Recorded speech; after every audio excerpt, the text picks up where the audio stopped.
Hi, so for something completely different, I direct the Playful Learning Lab, which is a research group in Minnesota.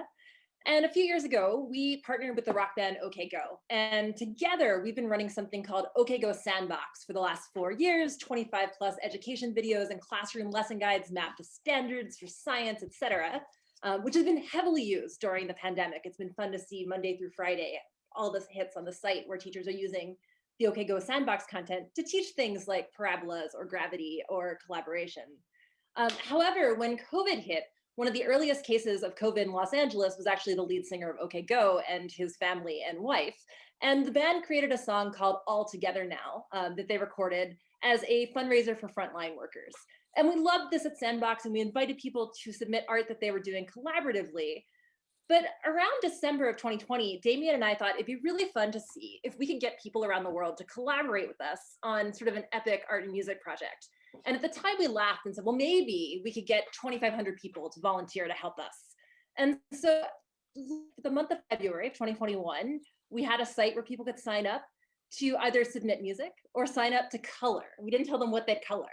And oops, we got over 17,000 people around the world saying they wanted to collaborate with us.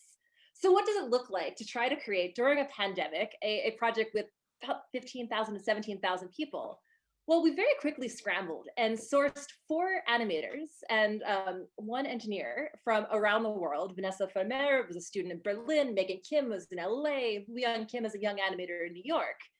And we had these 4 animators, Woo-Young, Megan, Vanessa, and Scott, create 4 to 5 minute long films that would have about 2,700 to 4,500 individual frames in them. And again, we asked people around the world to tell us if they'd color. And this is where I want to point out everything I show you and talk about, from the music composition to the mailing around the world during a pandemic, is led by my research team, which is made entirely of undergraduates. I have no PhD students, no graduate students. Regardless of what project we're doing, it's typically led by a 19-year-old. And they were up to it. And they said, we can pull this off. So we printed about 15,000 pieces of paper. We couldn't send all of them because, as you know, doing collaborative projects during a pandemic, many countries were closing their schools or even their mail. It was hard to get mail in and out of Brazil. But we managed to, in a classroom wearing masks in the basement in Minnesota, to collect and scan and write software to then help for alignment of 15,000 frames.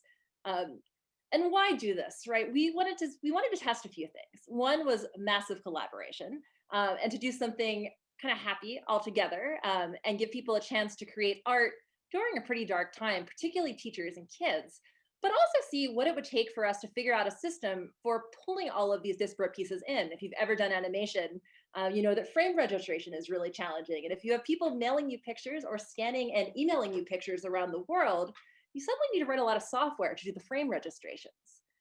We also learned that people are incredibly creative. We didn't give a lot of rules. So we got some stunning art.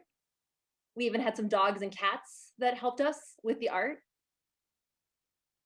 And again, so we sent out this work not quite knowing what we'd get back.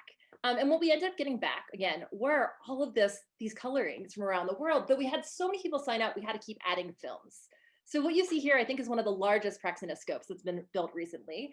Praxinoscope, this is a 4-foot in diameter praxinoscope that was hand loaded with 2,617 colored postcards to create one of the films. And then we thought, well, we need music to go with these. So what if we just ask the world to send us some music and see what we get? And it turns out it was incredible.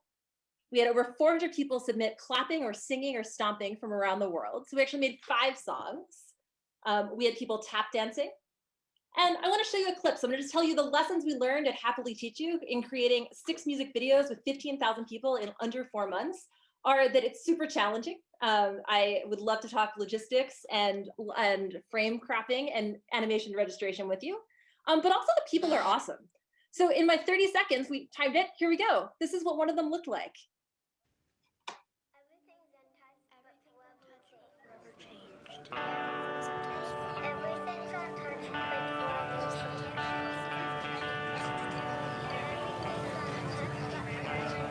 Everything's untouched but forever changed.